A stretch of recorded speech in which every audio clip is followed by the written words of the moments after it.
where segmentation and positioning chapter 4 are especially important and difficult. Finally, in the decline stage, each firm first must decide whether it has the resources to try to become one of the few survivors. It should place primary emphasis on controlling all production and promotion costs. Since the product has become basically a commodity, many other perceptions like these can be found that explain how the PLC should be used to develop a better marketing strategy and mix.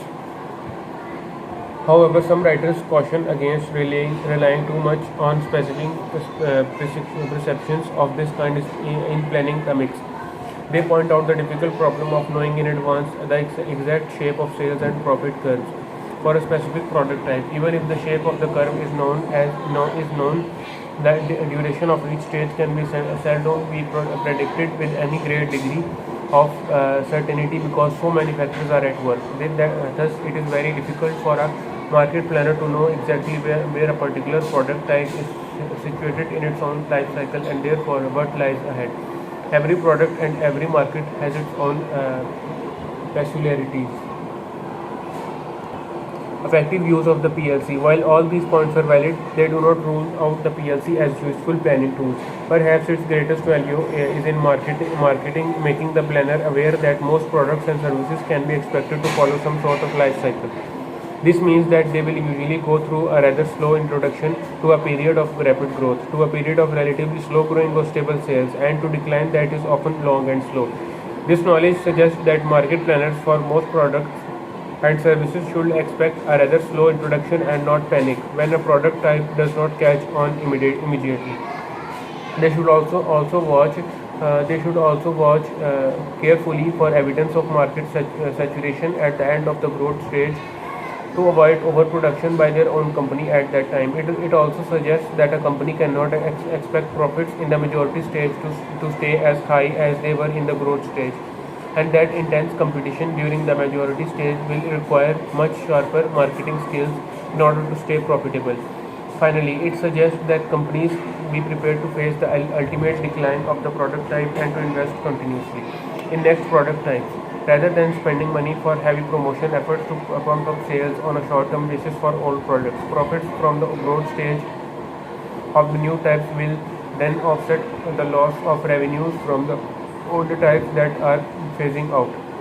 One of the most difficult times for a business is when of its major product or service lines begins to enter the decline stage of the PLC.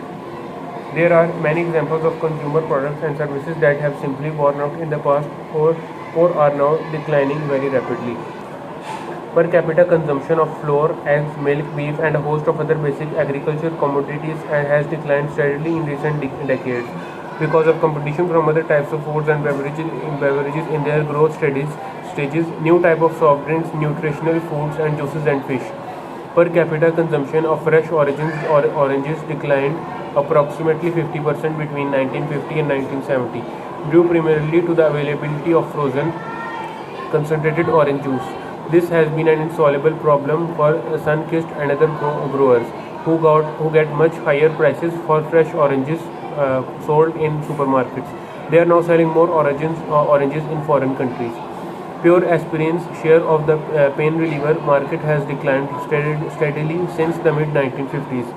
When Bristol Myers introduced bufferin, this was the first combination ingredient product, aspirin plus buffering agent, followed by Anacin, Excedrin, and many others. Sales of bourbon have declined very rapidly in the last few years as people are consuming much less alcohol on per capita basis and are switching to lighter liquors. Per capita sales of ordinary whole life insurance topped off the first time ever in the mid-1970s, and the trend has been downward ever since. People have been buying term insurance because it is cheaper and putting the money saved into money market funds or other investment that provide higher yields. The single family residential dwelling is being replaced rapidly by such other housing forms as condominiums, mobile homes and apartments. People are even living in automobiles, vans and trucks because of the very high cost of conventional homes. The same is true for daily newspapers, short and movie theaters. One consulting firm predicted that no one public movie theaters will be operating by approximately 1990, primarily because of cable television, home video cassettes, etc. As mentioned in Chapter 3, even the entire $800 billion savings and loan industry is in the decline stage of its life cycle due to increasing competition from commercial banks and other firms which came from the deregulation of most types of financial institutions in the late 1970s. This industry is in the process of exploring new ways of operating and new types of services to offer, but in the future it will not be able to go back to the comfortable old days of doing business. What is the solution? Is there any way out of the crunch that always occurs in the decline stage of the PLC? Actually, there are several possible alternatives if a firm or industry is strong enough or clever enough to find them. The four major escape routes are: